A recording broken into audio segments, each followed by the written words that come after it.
Seigneur, enseigne-nous. Nous sommes à notre section d'études, les miracles de Jésus selon l'évangile de Marc. Leçon numéro 3 avec notre frère Colani Martin. Soyez bénis. Bien-aimés dans le Seigneur, recevez nos salutations dans le nom de Jésus, notre Seigneur et Sauveur. Nous poursuivons notre étude des miracles de Jésus selon l'évangile de Marc. Aujourd'hui, nous sommes à la troisième étude. Prions. Père Céleste, merci pour ce moment gracieux. Dieu des miracles, nous avons nos regards fixés sur toi. Visite-nous par des miracles. Merci pour l'exaucement. Au nom glorieux de Jésus, nous prions. Amen.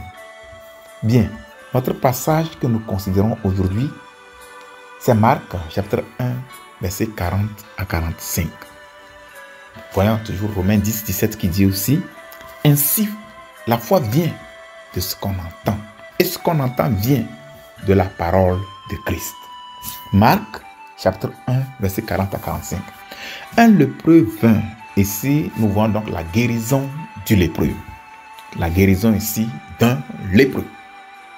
Un lépreux vint à lui et se jetant à genoux, il lui dit d'un ton suppliant, « Si tu le veux, tu peux me rendre pur. » Jésus, ému de compassion, étendit la main, le toucha et dit, « Je le veux, sois pur. » Aussitôt, la lèpre le quitta et il fut purifié. Jésus le renvoya sur le champ avec de sévères recommandations.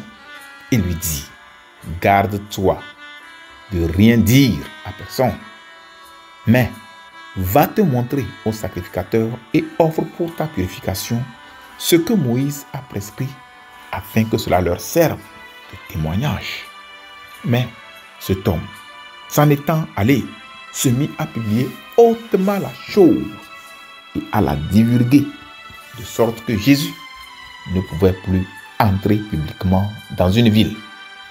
Il se tenait dehors, dans les lieux déserts, et l'on venait à lui de toutes parts. Bien, les leçons. La première leçon, c'est l'humilité du lépreux. L'humilité du lépreux. Il est venu, il s'est agenouillé devant Jésus. Regardons encore le verset 40, la Bible nous dit, un lépreux vint à lui et se jetant à genoux. Il s'est agenouillé devant Christ. Tout comme lui, nous devons nous humilier devant Dieu. Leçon 2.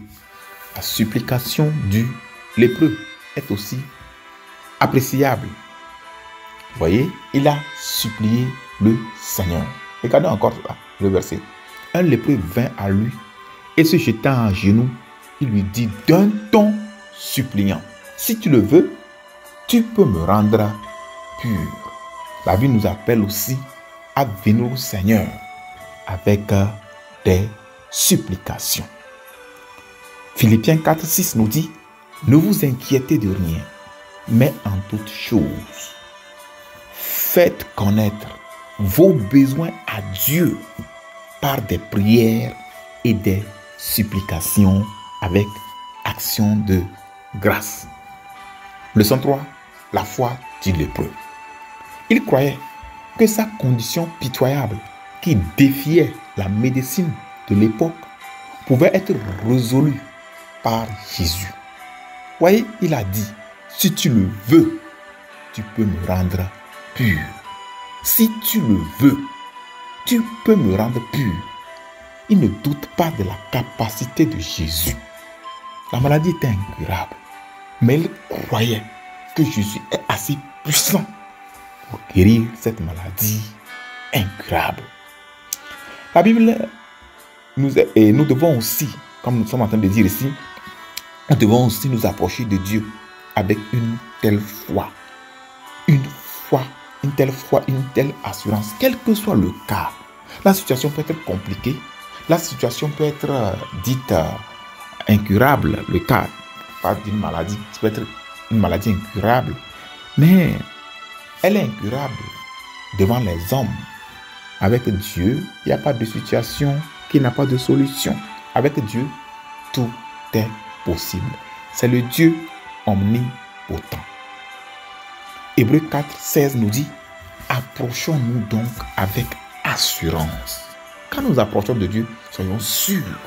Approchons-nous donc avec assurance du trône de la grâce, afin d'obtenir miséricorde et de trouver grâce pour être secourus dans nos besoins. Et Hébreux 11, 6 nous dit, or, sans la foi, il est impossible de lui être agréable, car il faut, vous voyez là-bas, c'est un impératif, car il faut, c'est obligatoire, car il faut que celui qui s'approche de Dieu croit que Dieu existe. Et nous croyons que Dieu existe, c'est pour que nous allons devant Dieu.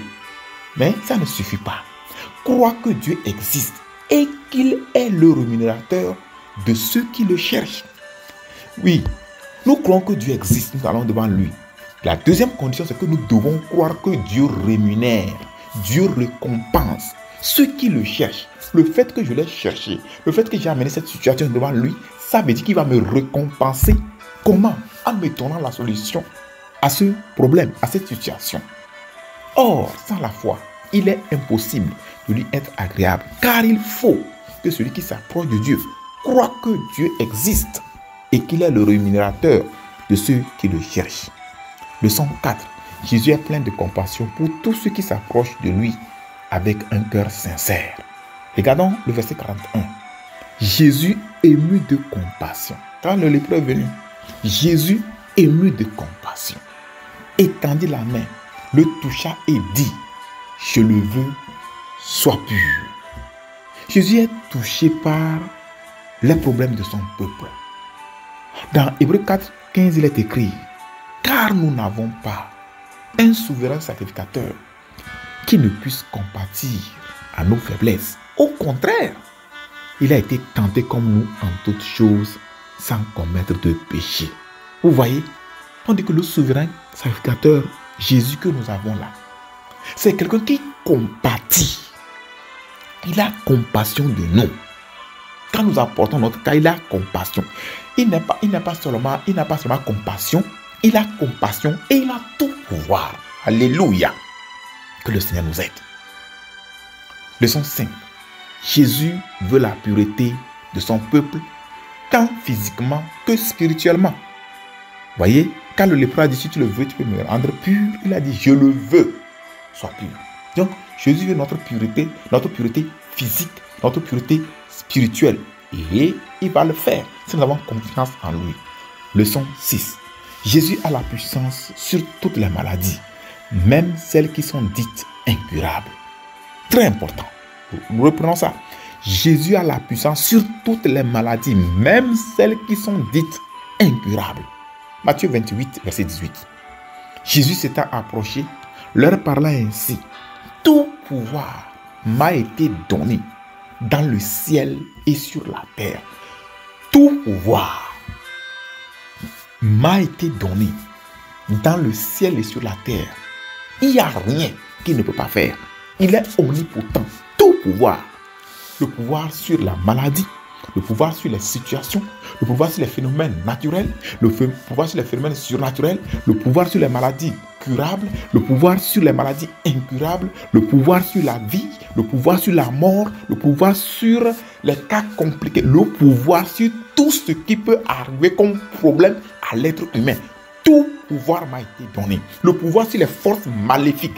Il a dépouillé les principautés. Il a précipité Satan depuis le ciel. Il est tombé. Il est venu là encore vaincu ici. Pour nous, tout pouvoir. Le pouvoir sur la sorcellerie. Le pouvoir sur les gris-gris. Le pouvoir sur l'enchantement. Le pouvoir sur l'envoûtement. Le pouvoir sur tout ce qu'on peut. Sur l'intoxication. Sur l'empoisonnement. Le pouvoir sur tout. Tout pouvoir m'a été donné. Dans le ciel et sur la terre. Vous voyez? Leçon 7. Nous devons rendre témoignage afin que les gens sachent ce que Dieu a fait pour nous. Vous voyez, Jésus, nous voulons voir ici, nous voulons parler de la partie du témoignage ici. Vous allez comprendre ce que nous disons ici. Il dit, Jésus lui a donné une prescription, il dit, au verset 44, garde-toi de rien dire à personne. Il dit, ne dis cela à personne, mais va te montrer au sacrificateur et offre pour ta purification ce que Moïse a prescrit, afin que cela leur serve de témoignage. Ne dis cela à personne. Vois le sacrificateur, fais l'offrande de purification qui montre que tu es pur. Moïse avait prescrit ça. Quand le peuple purifie, l'offrande qu'il doit faire. Quand ils vont voir ça, ils sauront. Ça va leur servir de témoignage. C'est pour ça que nous devons témoigner ici. Leçon 8. Nous devons obéir aux prescriptions divines après notre miracle. Le monsieur a été guéri, Jésus lui a donné des prescriptions. Et de la même manière, quand nous sommes guéris, Dieu nous bénit, Dieu nous visite, il nous donne des commandements. Nous devons suivre tout cela. Leçon 9. Veillons à ce que l'excès de joie après le miracle nous amène à pécher contre Dieu. Ce fut malheureusement le cas du lépreux de notre texte. Vous voyez, il a désobéi aux instructions que Jésus lui avait dit. Jésus lui avait dit de ne pas dire cela à personne, mais seulement d'aller chez le sacrificateur, mais il n'a pas obéi. Nous devons veiller. Quand Dieu nous bénit, pas te laisser emporter par l'excès du miracle pour commencer par désobéir à Dieu. Leçon 10. La désobéissance de ce monsieur, voyez, a eu un impact négatif sur le ministère de Jésus. Veillons à ce que notre conduite ou style de vie n'impacte négativement l'œuvre de Dieu. Regardons au verset 45. Mais cet homme, s'en étant allé, se mit à publier hautement la chose. C'est ça qu'on l'avait dit de ne pas faire. Mais il est allé faire ça. Mais cet homme, s'en étant allé, se mit à publier hautement la chose et à la divulguer. De sorte que Jésus ne pouvait plus entrer publiquement dans une ville. Vous voyez l'impact. Et il se tenait dehors dans les lieux déserts. Et l'on venait à lui de toutes parts. Que le Seigneur nous aide à être obéissants, à ne pas désobéir après le miracle. Prions. Demandez au Seigneur de vous aider à toujours vous humilier devant lui. Demandez au Seigneur d'augmenter votre foi. Demandez au Seigneur de vous purifier et de vous garder pur dans ce monde pollué. Demandez au Seigneur de visiter tous ceux qui souffrent de maladies incurables et qui les guérissent. Enfin, présente ton cas devant Dieu et par la foi et espère ton miracle. Prions. Père Céleste, merci. Parce que il n'y a rien qui soit impossible à toi. Même les cas dits incurables, tu as la solution. Seigneur, je prie maintenant que tu étendes ta main. Les cas qui te sont présentés maintenant, que tu visites tous ceux qui t'appellent maintenant par la foi, qu'ils obtiennent leur guérison, leur miracle, au nom de Jésus. Merci Père pour l'exaucement. Au nom glorieux de Jésus, nous avons prié. Amen. Que le Seigneur vous bénisse et à la prochaine. Veuillez souscrire, liker et partager cet enseignement avec les autres. Et que le Seigneur vous bénisse pour votre obéissance.